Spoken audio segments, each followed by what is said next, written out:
Hi, it's Robin Sharma, author of The Leader Who Had No Title, founder of the Titan Academy, and I could not be more excited to have you here with me on this training video. This video is all about the private, not the public, the private habits of game changers. So what do people like Elon Musk and Steve Jobs, what do people like Winston Churchill or Da Vinci, what do people like Taylor Swift or Kanye West or the great athletes, what are they doing when no one is watching? That's what this video is all about. I'm going to walk you through at the beginning 5 of the myths of being a legendary performer. Because once you know what the myths are, you can actually have the awareness not to drop into the myths, and so you can rise to your next level of world class. After that, we're going to get into the tools and the habits. And this is really where the rubber hits the road, so to speak. We are going to get in what you need to do every single day to get the best results of your life in the following key areas: in your mindset, in your confidence and bravery, in your health and energy, in your focus, in your creativity and in your production, in your personal relationships, and in your internal life and the way that you influence the world. So without further ado, I want to congratulate you for being here, because as you know, the one who learns the most wins, and you can't put a price tag on the value of education and learning. I call it the 2x, 3x mindset. You want to double your income and impact? Best way to do it: triple your investment of your time and your focus and your resources in 2 key areas: your personal development and your professional education. So thank you for being here with me, and let's go right into the 5 myths. Number 1, the myth of the gifted prodigy. So society sells us this bill of goods that those who are great performers are somehow cut from a different cloth. They are child prodigies. Mozart's a great example. But if you look at the backstory of Mozart, he, for the first 10 years of composing music, was very average. His early works for 10 years were described as mere curiosities. They showed no signs of great talent. And if you've watched video 1, you know exactly now the science behind genius, and that you can be a genius. It's not about genetics, it's about doing the right things and installing the right beliefs.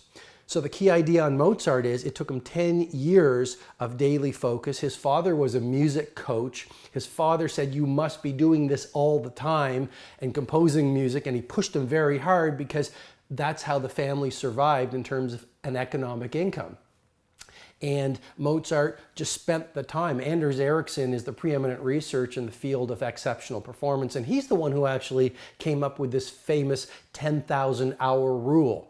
And so the myth of the gifted prodigy really is a myth that says the Elon Musks and the Google guys and the great tennis players and the world-class violinists and the great entrepreneurs and the great, humanitarians and anyone who, the great scientists, they were child prodigies. They had this natural inborn talent. And the real idea that society sells us is, you don't have that.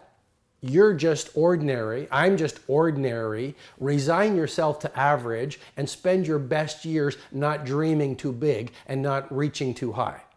And the key idea I invite you to really think about is genius and legendary performance is so much less about your DNA. It's so much less about what you were born with, and it's so much more about what you do with your potential. And again, video number 1, I shared with you psychologist James Flynn, his idea of capitalization intelligence. It's not really the potential you're born with. What makes the best athletes, for example, is how much of their potential they capitalize on to bring it into their skill. Boom Boom Mancini, he was, I believe it was the heavyweight champion of the world for a while. And I still remember a great documentary on him. And the documentary said, he said, I wasn't the most gifted. My brother actually had longer arms and he was more talented naturally. But I outworked him, and I had a bigger heart, and I was more devoted. And I was obsessed with being a great boxer. And that's what made me great. Which brings me to myth number 2 about legendary performance. The myth of the overnight sensation. So we put these people that we admire up on a pedestal. Those people who look otherworldly when they're performing their skill. And we think that, we see them or we witness them at the end result of their years of training, learning, practice, we see them in the full blazing glory of their epic skill.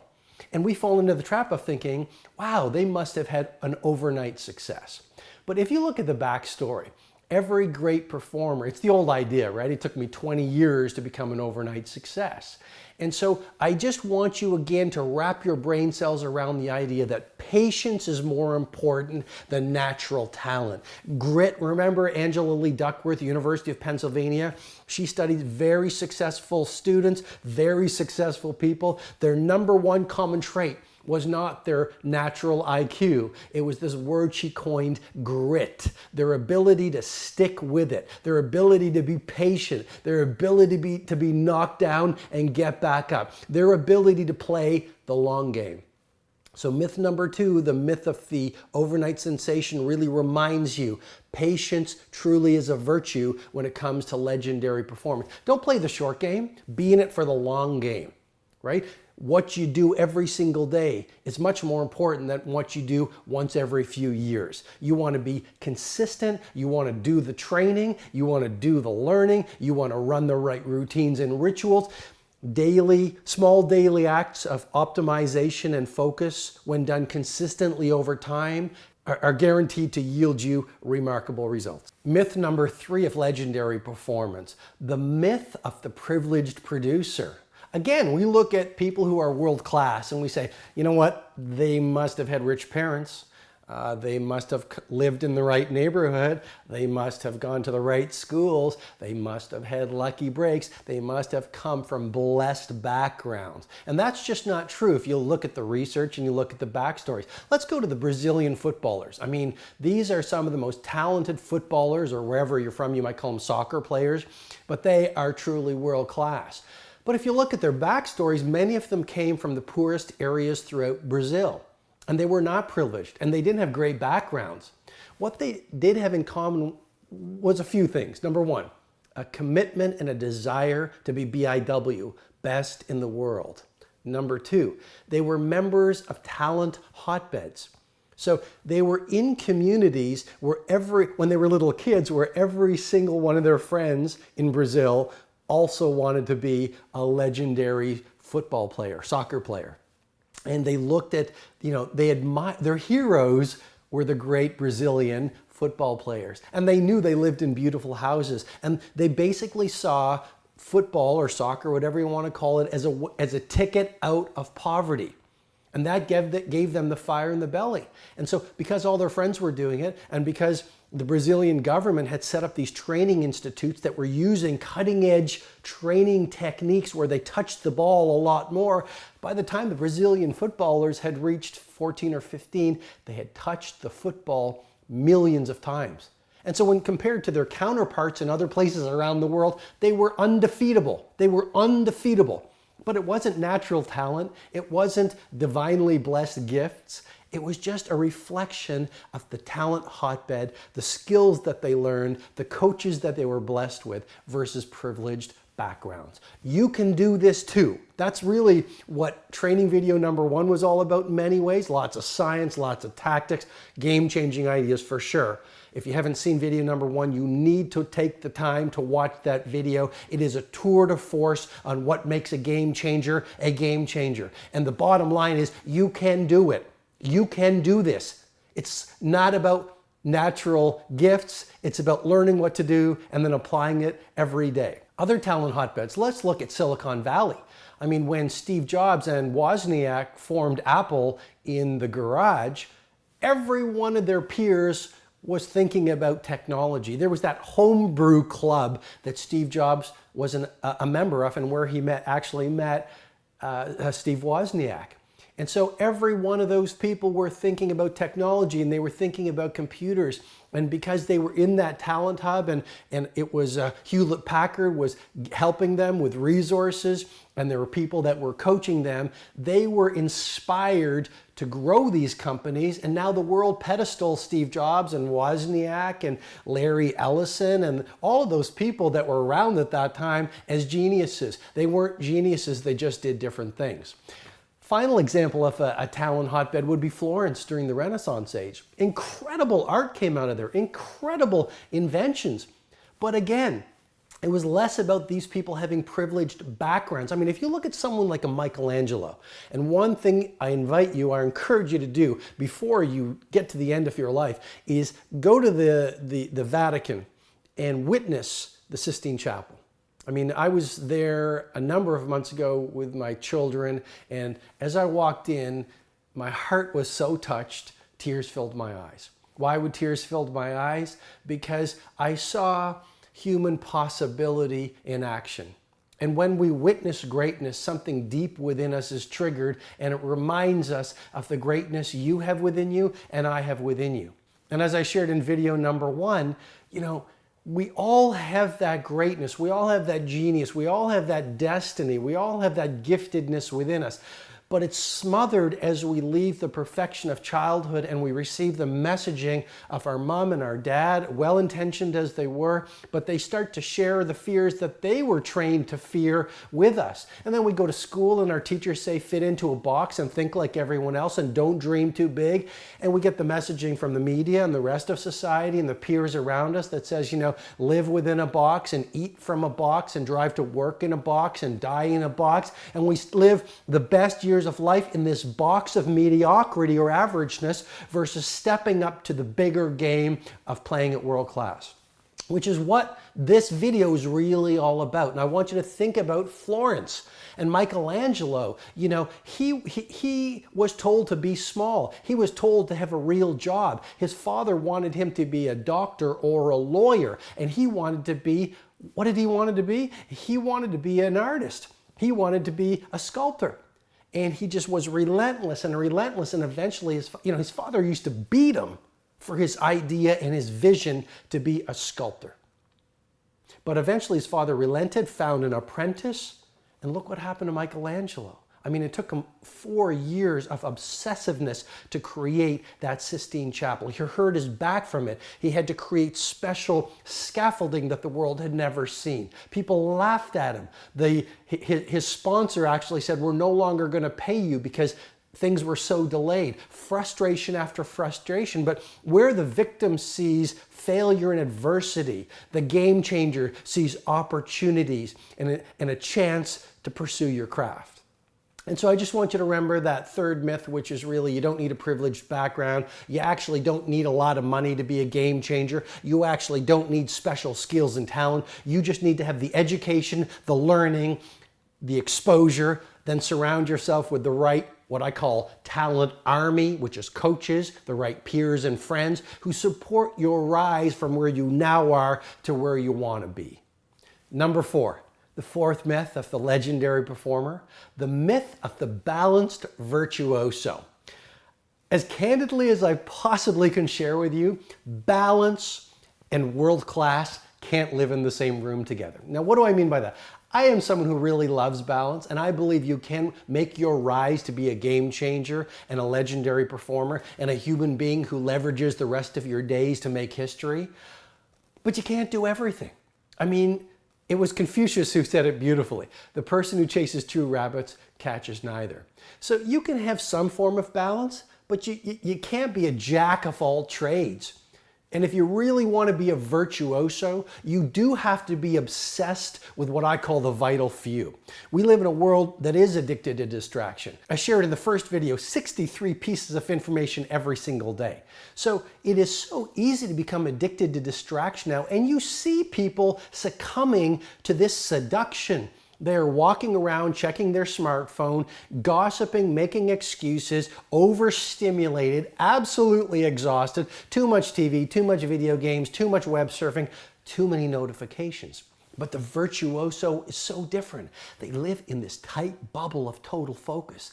They are monomaniacally obsessed around being world class at just a few things. Van Gogh didn't want to be a world-class chef. Ferran Adrià, one of the greatest chefs in the world, didn't want to be an NBA player. Roger Federer didn't want to be a rock star or a racer. Edison didn't want to be whatever it was. What I'm suggesting to you is pick your battles, pick your obsessions. And you might say, Robin, what's this word obsession? Well, an obsession is only a bad thing if it's an unhealthy obsession. And so pick your obsessions. It might be the vital few. I call it the big five. If you've seen my other training videos, you know, I talk a lot about the big five. It could be a great parent and a great, you know, family man or family woman. Your second part of your big five could be world-class fitness and a strong spiritual life and internal core. And then it could be world-class at your skill of choice, which could be a manager or a baker or an entrepreneur or a business leader or a humanitarian. Your fourth of your obsessions could be impact on the world around you, whatever way. And the fifth one, I don't know what it is. That's the great thing about being human and a game changer. You get to pick your 5 obsessions, but the key idea is it is a myth that you can be brilliant at everything. And why? Because you just need to tighten up your focus. You need to put in the training. You need to put in the learning on those few things. And if you do the few things every single day versus trying to do many things, of course, after the 10,000 hours and the 10 years, 3.4 hours a day, according to science, 3.4 hours a day on the training of your skill, you need to put in that obsession and focus over time for you to rise to a place where witnesses say, she's gifted. She's so talented. She's scary good. He's unbelievable. But the backstory, as you know from video number 1 in this video, is it's not about natural talent. It's about doing the right things. Myth number 5 of the legendary performer, so very important. I call this the myth of the unscarred titan. The myth of the unscarred titan. Now, I've worked with a lot of titans, billionaires across the world for almost 20 years. They show up every year in Toronto at my famous Titan Summit, which is recognized as one of the greatest gatherings in the world for some of the smartest people in the world, some of the most successful people in the world. We've had Richard Branson in the room with us, Shaquille O'Neal on the faculty, Seth Godin, many of the thought leaders from around the world in longevity, epic performance, productivity, growing a world-class company, and living a life that makes history have been on my faculty at the Titan Summit. The bottom line from observing these people, from watching these people, from being a private coach to these billionaires that the world celebrates, you can't, I'll put it to you this way. You can be world-class and you can be popular and beloved, but you just can't be both. So if you look at every single person who has done anything great, whatever the field is, whatever the endeavor is, they all had one thing in common. And I've shared with you, and I'm about to share with you some of their daily habits. But all of these people, as they left the herd of average, people started to hate them.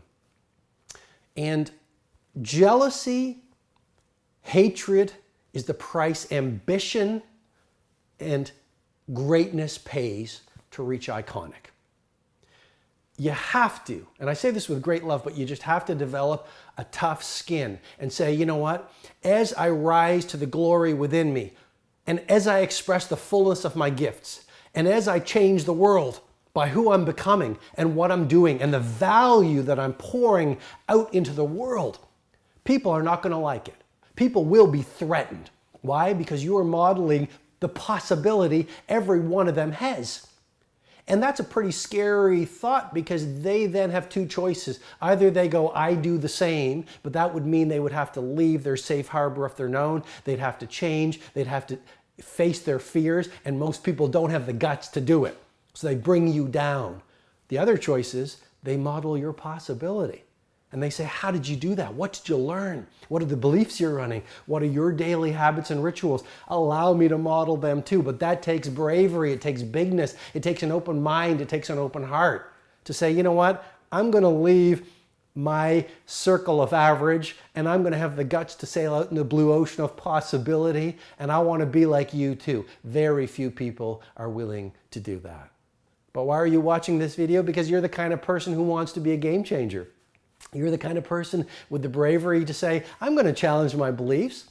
I'm going to invest in the online courses. I'm going to read the books. I'm going to put in the 10,000 hours. I'm going to leave the energy vampires who hated me or laughed at me or ridiculed me. And I'm going to find a new circle of genius to play with. I'm the kind of person who's going to use the rest of my days to rise to legendary and take the world along with me. So when I get to the last hour of my last day, I not only live the fullness of the potential I was born into, but I inspired hundreds of people or thousands of people or perhaps millions of people, and I brought them up with me. That's really what the game is all about. So let's shift gears a little bit and get right into the daily habits of the game changers. What are the private habits and rituals and routines that the best of the best are doing on a consistent basis that most people don't know about? Before I get into these 8 tools, these 8 routines that you can wire into your life to go from where you now are to a place that you've never imagined you could be in terms of your performance, your mindset, your confidence, your bravery, your influence on the world, and your overall results, I want to share with you a piece of data that really is fundamentally important. And it's some research that was done at University College of London. And it's all about how long it takes to install a new habit. You know, we've heard this 30 days, some people say 21 days, but according to the latest research, it's actually from University College of London, it's 66 days to the point that they call automaticity. Now, this is a key idea. 66 days of daily practice on the new habit that you're trying to wire in as a new mental or neural pathway before you reach a point that they call automaticity. It just becomes automatic. What does that mean? It means it then, after 66 days of you staying with this, you will reach a time or a point where it becomes easier to do the new habit than not to do the new habit. Please remember this. The things you now find automatic and easy, you once found difficult. And that's the power of neuroplasticity. Our brains are built like muscles. They can bend and they can grow. That's the power of our emotional architecture internally, according to science. We are built to grow like a muscle emotionally. Every part of our capacities, whether it's intellectual, whether it's emotional, whether it's physical, the more you run or the longer you run or the more weight that you lift, you can actually tear down your old ways of being and reinstall better ways of being. So just imagine this idea. Stay with the tools and the rituals and the habits I'm going to share with you, all 8 of them, or pick the ones that are going to work best for you. Okay, maybe it's 1 or 2. Focus is better. And stay with them for at least 66 days. And I'm going to tell you now, none of this is quick fix, right? This is not magic pie. This is really hard-hitting, information, tools, and tactics that work for you on elite performance and being the best you've ever been in your life and being an industry leader and living a life that makes history. But you've got to do the work to get the results. And so I'm going to tell you right now, at the beginning of installing some of these routines, it's going to be hard because all change is hard at first. It's messy in the middle and it's beautiful when you get to the end. But 66 days is not a long time. Okay, so let's get right into the first of these tools or these habits, and I call it the bravery box. The bravery box. One of the things that causes us not to follow through on the courses we start or the commitments we make is as soon as we hit the first bit of resistance, we give up. Our amygdala, right, the reptilian brain, our amygdala starts to scream. And we go back into the old patterns and the old ways of thinking and behaving. And what you want to do is get to a place where every single time you run into resistance, you witness the resistance and you go, there's my amygdala. There is my voice of fear. There is my internal saboteur. But you're not your saboteur. You are so much more than that. And you actually move through your sabotage. One way to do it is you get a box. Maybe it's a shoe box. Maybe you build a box. I'm sure you can find a box. And you filled it with evidence of you being brave. Maybe it's a picture of you giving the speech that frightens you to death. Maybe it's a rejection letter that you disbelieved and you continued and you followed through on your dream. I don't know if you know my backstory, but when I did this, The Monk Who Sold His Ferrari, it was self-published in a copy shop. My mom was my editor. People laughed at me. And I still remember going to my first editor who read The Monk Who Sold His Ferrari. And I've actually since framed the rejection letter. But basically, he mocked my talents. He said, writing looks easy. It's really, really hard. He said, your characters don't amount to anything. No one will ever be moved by this book. And as you might know, but that book has sold millions and millions of copies in over 75 countries across the world. And more than anything else, it has transformed so many lives. So you want to fill this box with evidence of you being brave. And anytime you feel discouraged, you look at that box, which is maybe at your office or maybe it's on your bedside table, and you reconvict yourself and you find yourself pouring that neurotransmitter of dopamine into your brain versus the fear chemical, which is cortisol, and you feel strong again. And part of being a game changer and a legendary producer is being a merchant of hope. You never want to lose the emotion of hope pulsing through your veins, and the Bravery Box is a great daily ritual or regular routine to keep you focused on you getting to world class. Daily habit number 2, to be a game changer. This comes from a piece I read in the Harvard Business Review, and it was all about small wins. And there's this theory called the small win theory that has been proven by research. And bottom line, the researchers asked these managers in this one cohort or this one study group to keep a regular progress diary that recorded their small wins at the end of every day. And the other group didn't. And the conclusion of the research was the managers in the businesses that kept this, what I call a progress diary at the end of every day, where they recorded little wins, small wins, tiny acts of greatness. Like, you know what? I celebrated a teammate. I turned off the technology and I focused on the project that was making a difference. I went for a walk at lunchtime. Whatever their small win was, it released that pharmacy of mastery within their brain, right? The serotonin, the BDNF, the dopamine, which is the motivational neurotransmitter. And because of that burst of energy and that burst of confidence that started cascading through their days with consistency, those people were by far much more productive, much more creative, and much more optimistic than the other study group. So what I'm encouraging you to do at the end of every day, pull out your progress diary and record 3 or 4 or 5 little wins every single day. Make it a practice. Do it for how many days? 66 days. And then it becomes automatic and it becomes easier to do this new habit than not to do it. The next tool, the 10x3 tool. You're going to absolutely love doing this one. It is going to give you such great results. But again, consistency is the mother of mastery. You don't want to do it once a year. You want to do it every day. Just like the great athlete, the great boxer gets up and does his or her road work every day while the competition is in bed. You want to get up and do your metaphorical road work to be a game changer every single day while your peers are in bed counting sheep. The 10x3 tool, what's that all about? Every single morning, build a daily habit or routine where 10 times you think about who you want to become. This is a 1-sentence power phrase, right? It could be, today I am creative, a fanatical learner, the most optimistic person in every room, and someone who does the things most people won't do.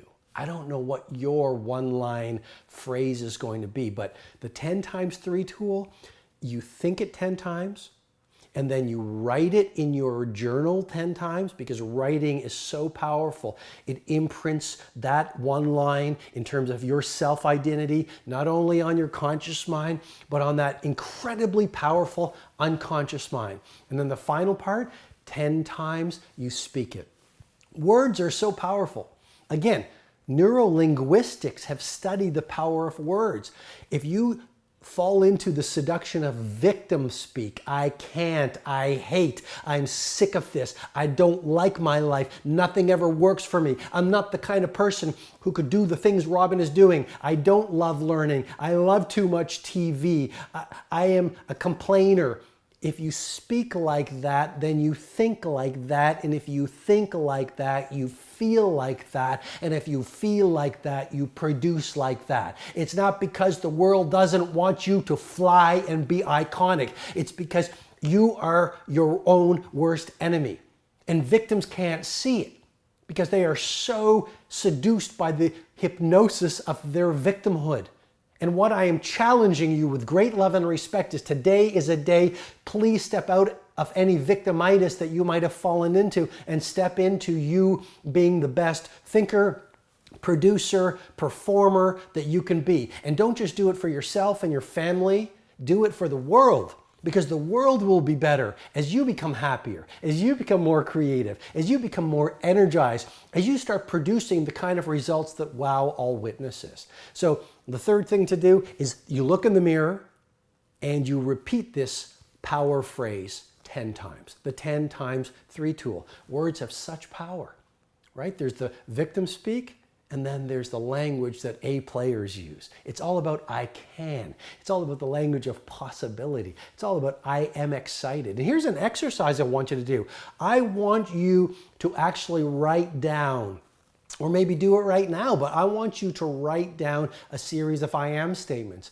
I am the kind of person who loves learning. I am the kind of person who understands the power of education.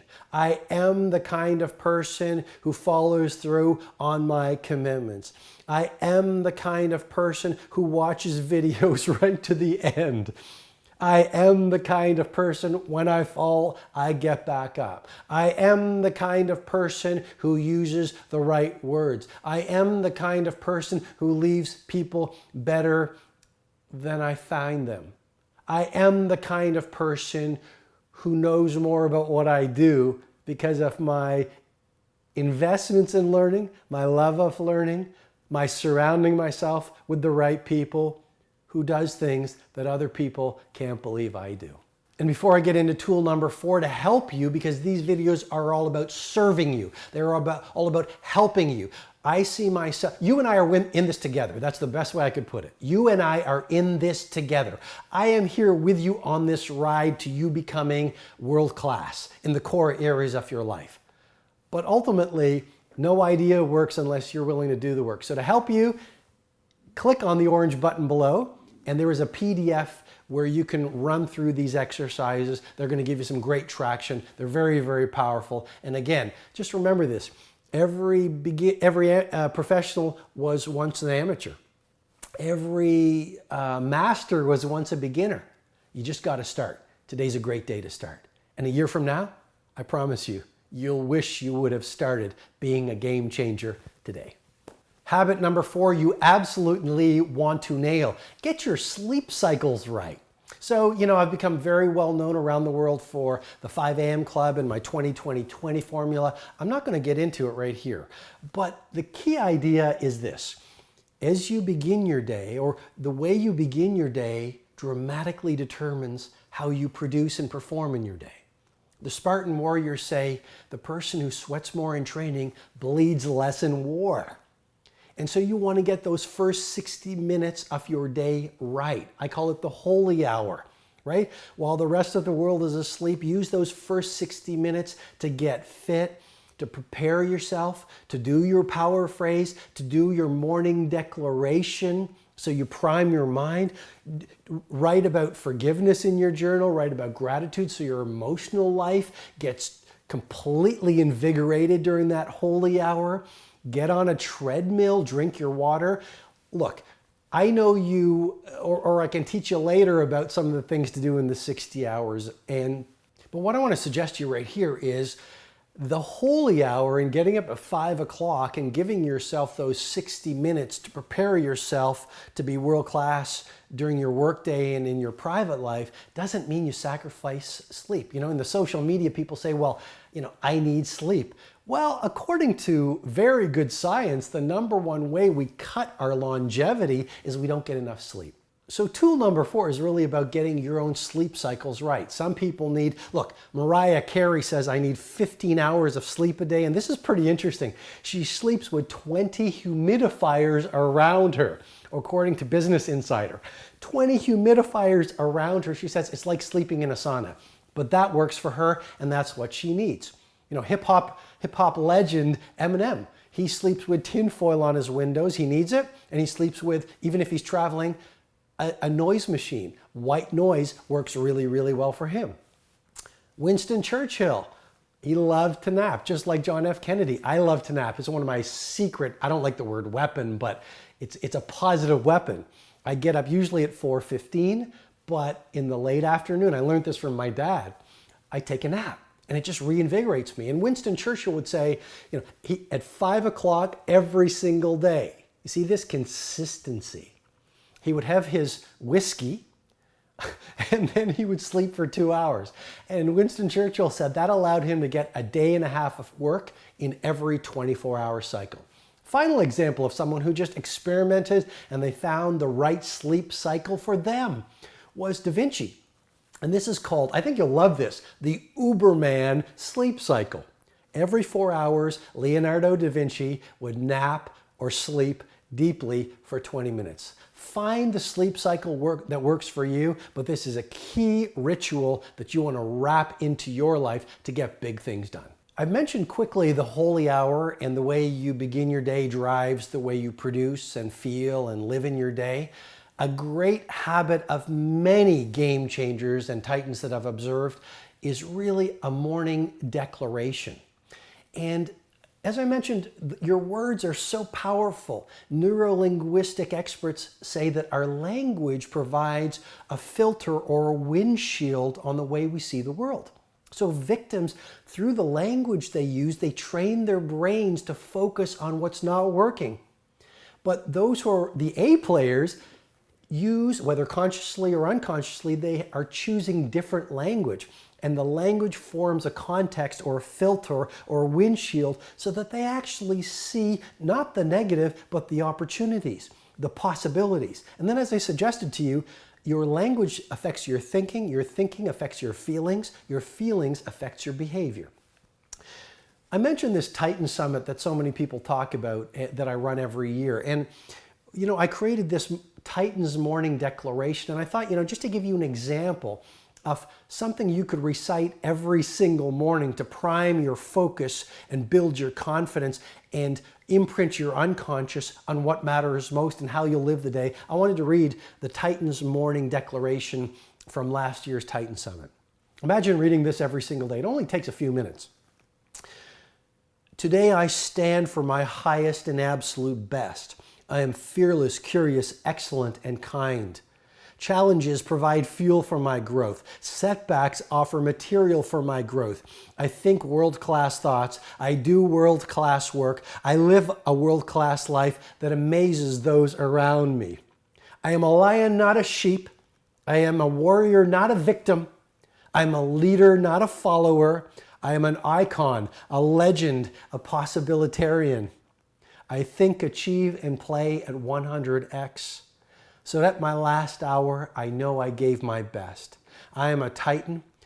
I will honor the gift of this day.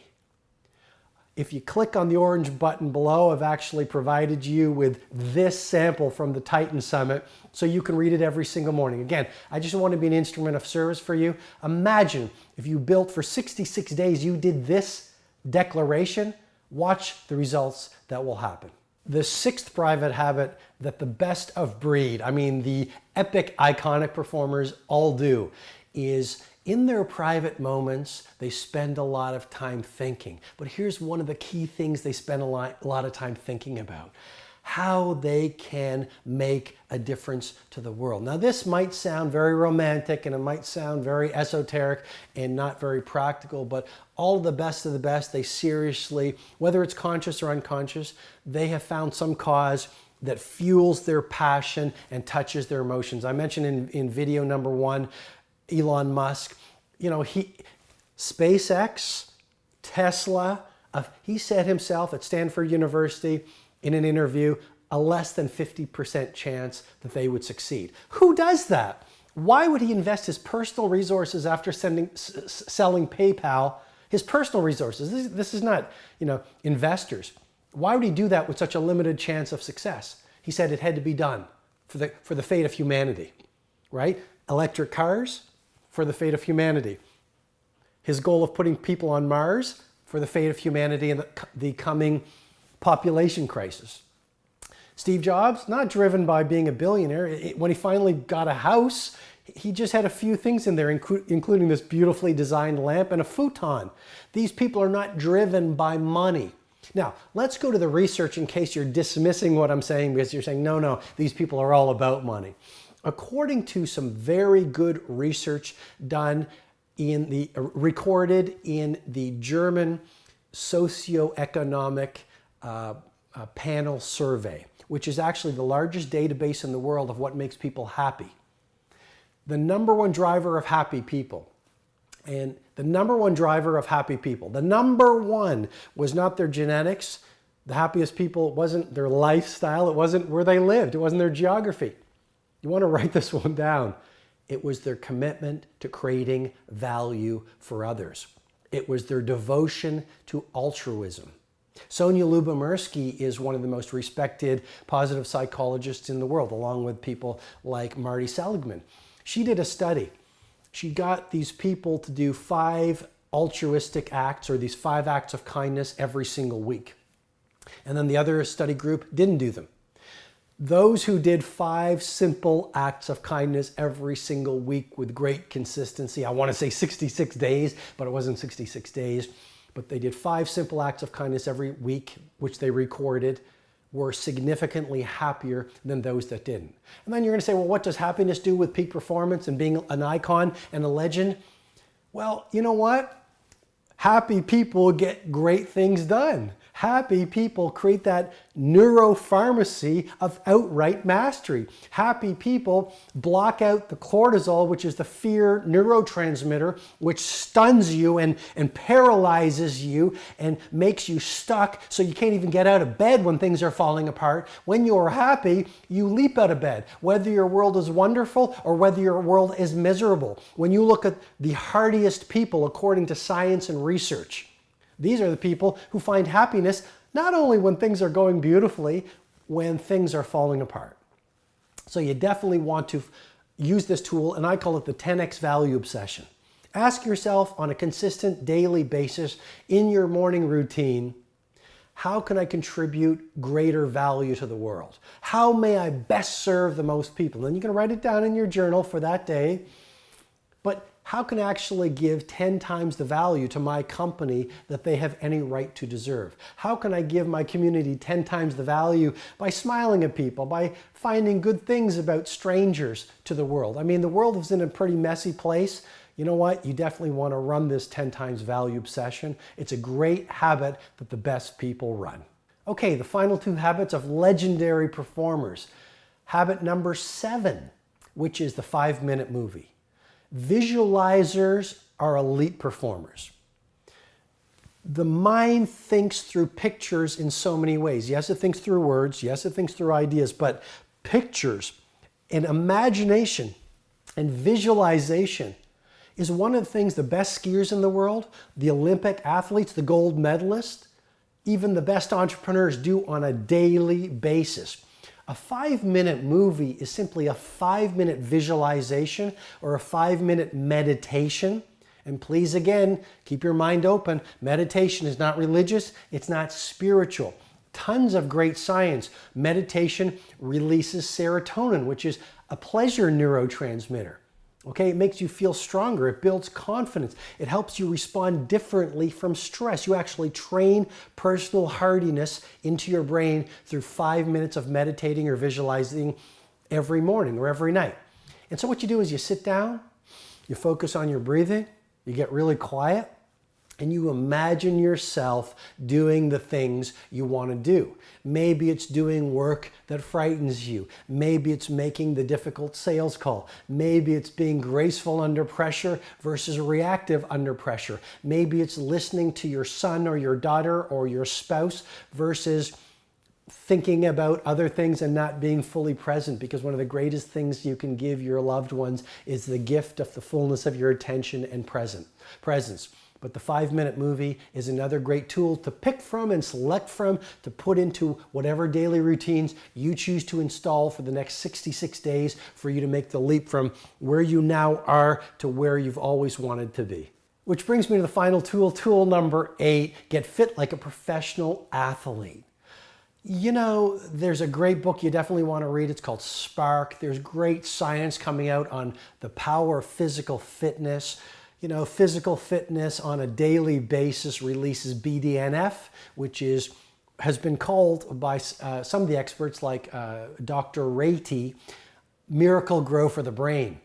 And he has actually shown that when you exercise, brain-derived neurotrophic factor is released in your brain, which, get this, actually grows new brain cells and repairs damaged brain cells that have been damaged by stress and worrying and the vicissitudes, there's my word of the day, vicissitudes of daily life. Bottom line is you definitely want to install for 66 days, whenever it works for you. It might be in the morning, might be in the afternoon, might be at lunchtime, might be at night. But you want to run, or you want to do your yoga, or you want to do your burpees, you want to do your calisthenics, you want to do your swimming, you want to do your boxing. I don't know what works for you, but one of the most important things you can do, it's a game changer, absolutely, is you want to get seriously fit and into the best fitness of your life. And please remember, all change is hard at first. If it wasn't hard, it wouldn't be good change. And it's messy in the middle as you tear down your old belief systems, your old ways of being, your old emotional architecture, your old routines. It's going to be messy, okay? But you got to go through these 66 days. And at the end of those 66 days, you have got to that point of automaticity and you say, you know what? I did it. And you don't need that much willpower anymore, and you move on to the next routines and the next level of growth. And that is the greatest way to live your life. You will become on fire. You will have so much confidence, right? And you can do this. And I'm here to do it with you. And please remember, no idea works unless you start doing the work. Today is a great day to start your journey. So don't do this later, because now is the best time in the world. Click on the orange button below, download the PDF that I've created for you and go through the exercises. That's going to get you started on the process of you making your rise. Well, this is the end of our time together on this video. I hope so much I have poured my heart out, and you can feel that, and given you through the myths and then the tools, great information and actionable ideas that you can apply starting today. More than anything else, I want to congratulate you for being the kind of person who watches a video like this to the end, someone who really gets the power of investing in your learning. You know, the world does belong to those who learn. I want to congratulate you for your commitment to going through this video and hanging in here with me in this age of dramatic distraction. It says a lot about your commitment. It says a lot about what deep within you want for the rest of your life. And it also says a lot about the strength within you to do amazing things. You know, I know that as you apply the ideas, you're going to see some absolutely magnificent results. And again, click on the orange button below, download the PDF, and go through the exercises. They're really, really important for you to make the rise to where we know you will be as you apply these ideas. Thanks a lot, and I will talk to you really soon. So wishing you all green lights, and thanks so much for your time.